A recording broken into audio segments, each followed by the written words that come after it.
What is up? Welcome back. Hope everyone's doing good today. I am geared up for my trip to Magic Live, which I'm super stoked about. It'll be a lot of fun this year. I'm heading to LA first though. Gonna go check out the Magic Castle, hang out with some friends, and then on my way to San Diego, hang out with Dan and Dave, and then driving through the desert all the way to Vegas and Magic Live. Oh, and before I forget guys, the winner of the contest for the giveaway, we had two winners. We had one winner receiving some used Magic and the other winner receiving some used decks. I left the winners' names below in the description, so make sure to check out the description to find out if you won. And if you didn't, don't fret, there will be other giveaways on this channel. We're giving away lots of stuff, but you'll also be learning lots of stuff, so just stay tuned for that, and don't be upset if you didn't win. I couldn't pick all of you. There were thousands of people, but thank you for participating, and congratulations to those winners. All right guys, so let's get into today's review. We're gonna look at two decks that I haven't opened. So these are two decks that I've kept aside for whatever reason I haven't opened. I'm willing to open them today. We are looking at these two decks. The Gold Monarchs and the Gold Private Reserve by Dan and Dave. Wait, boop, why aren't you? There we go, boom. And that's a little too bright. Oh, there we go. Gold Monarchs by Theory 11 and Gold Private Reserves by Dan and Dave. So let's start by opening the Gold Monarchs first. Now, before there were Gold Monarchs, there were other colors. And then eventually Theory 11 decided to release a gold deck. This was actually, I think you could only get this if you purchased like a certain number of decks or if you had a certain amount of money in your cart when you checked out, you can get one of these. And then eventually I think they released it on their Elite system where you could use your points to buy them. I'm not exactly sure how many of these they printed, but my guess is anywhere between 5 and 10,000. Now let's take a look at the tuck case.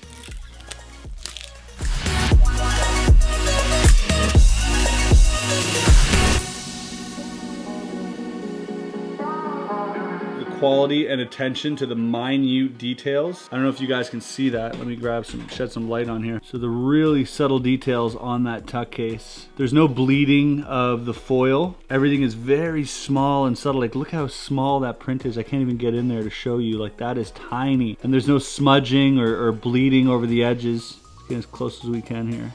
Yes, as you can see, the quality of it is absolutely great. On top here, we have a red seal, a rounded red seal, as opposed to the other seals that they've released before. And everything else is pretty much exactly the same as the regular Monarchs. Let's crack it open. Kind of hate doing this, but cards are meant to be used, ladies and gentlemen. I like this little slogan here. Probably won't be able to see that, but it says Cerca Trova, which means a seek and find, like if you seek you shall find type thing. So alludes to like some hidden secret within the deck or something, but I assure you I've yet to find one. Inside of the tuck case, plain white. The tuck is pretty, I would say, is not as thick as the blue and red ones or the green ones, so they're a little bit thinner. Again, this is not a deck you'd be using every day, so it doesn't really matter. Take a look at the cards. What a very faint and dainty design we have here. I gotta turn that on the camera because it's a bit too bright. There we go.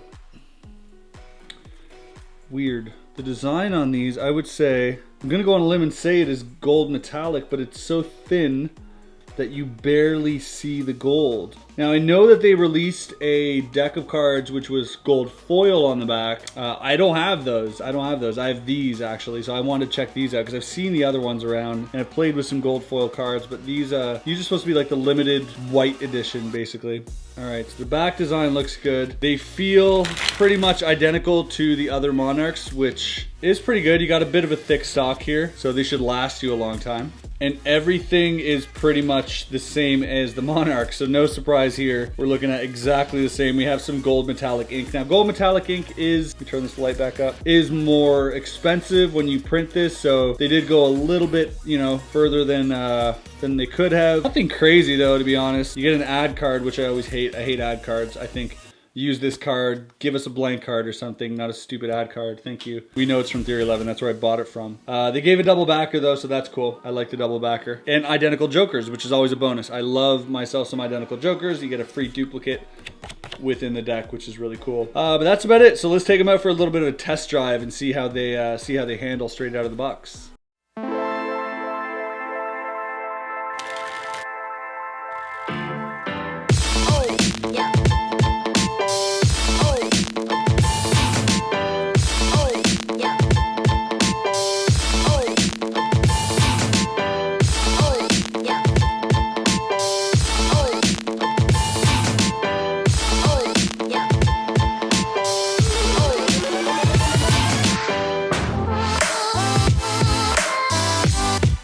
right, so they handle fairly well, and after about 5 minutes of playing around with them, the fans are still good. There is a little bit of a click. That's probably just the humidity here. All in all, I think these handle fine. I think the only reservation that I would have with them is the back design is not super noticeable because it's so light. I would have went, I don't know, I would have went a little bit thicker on the lines just so we could see them a bit better, because even in person, like it's not easy to see these lines here. So all in all, I think it's a good deck. I don't see the difference between these and the blue Monarchs. I wouldn't go out of your way to get these unless you're a collector, then you can collect them. But other than that, like, these might look good in pictures, you know, they might look good just for your Instagram and that type of thing, but that's just my opinion. All right, let's have a look at the Dan and Dave Private Reserve deck.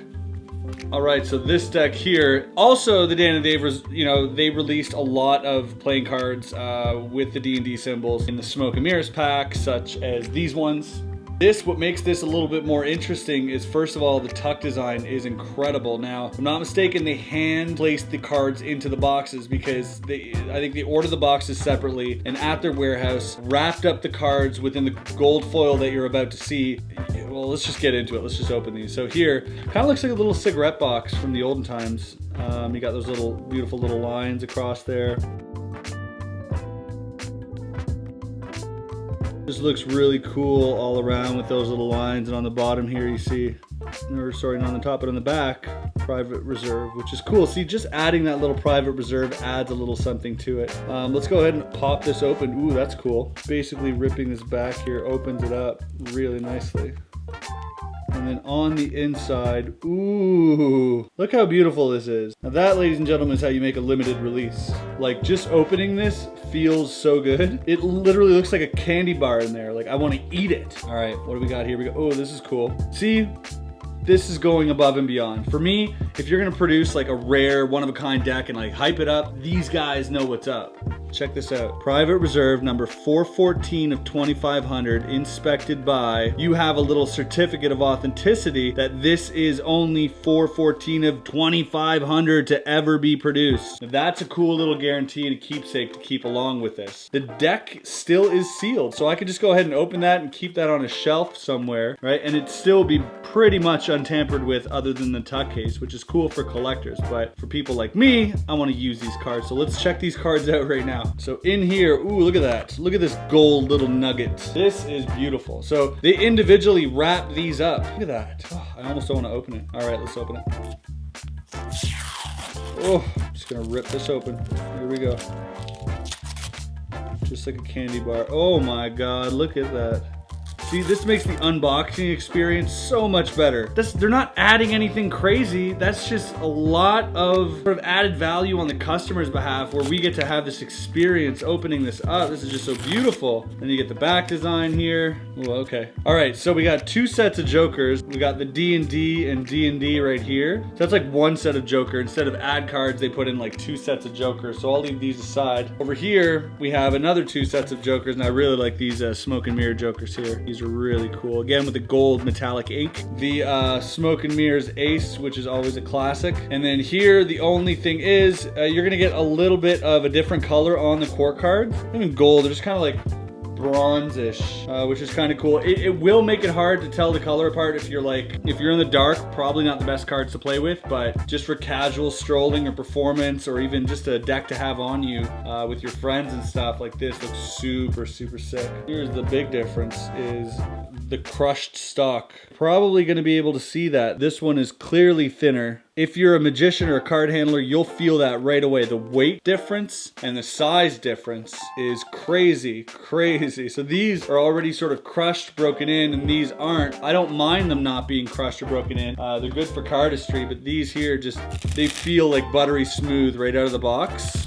Also, for those of you that don't know, these are pretty much marked. There's a one-way design in the Dan and Dave cards. See that line? You can see it here.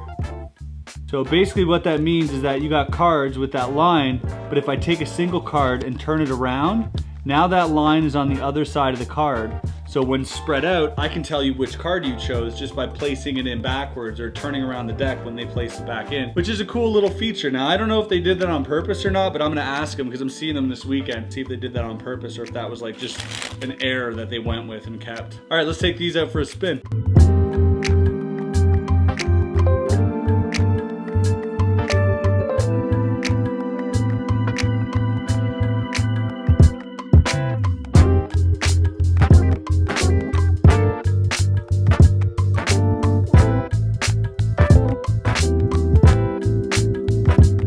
this deck handles well, handles like it's broken in. If you like thinner stock, this is definitely the way to go. Thicker stock over to the Monarchs. Both are great. I like thin stock for different reasons than I like thick stock, and vice versa. Thicker stock lasts a little bit longer in my opinion, but thinner stock just feels like butter in your hands. So pros and cons, but they definitely went out of their way for these guys. I, in my day, have been part of a lot of playing card hypes with companies especially. So I'm aware of like rarity, scarcity, and how to market a deck of cards to be rare and to help it sell out, because scarcity is the biggest, you know, form of marketing, because, you know, telling people that they can't have it, they want it twice as much, right? And that, I think a lot of companies in the Magic industry follow that model when it comes to playing cards, and especially when it comes to like the exclusive, we found this crate in our warehouse releases, right? Which is cool for collectors because it adds value to your collection. But at the same time, I really like when a company goes above and beyond for the customer. So rather than saying, this is limited to 2,500 and it looks the exact same as every other deck of card there on the market. Dan and Dave with this did something really special. They hand packed these.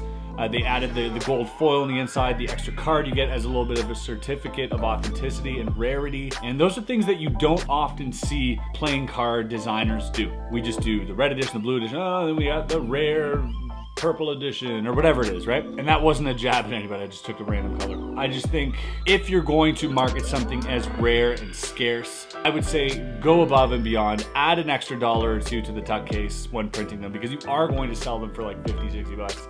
So do something extra. I don't know what that is, but do something special. Figure that out as a playing card designer. Give your customers just that little push over the edge. Hope you enjoyed this side-by-side review of these two super rare decks. I left links below where you could possibly check out these decks. If not these, you can check out definitely the ones that preceded these. Hope you guys enjoyed it. If you did, hit the like button. I do appreciate it. It's great for this channel. And subscribe if you're not already subscribed. And we'll see you on the next video. Probably dropping Friday, maybe Saturday. Peace out.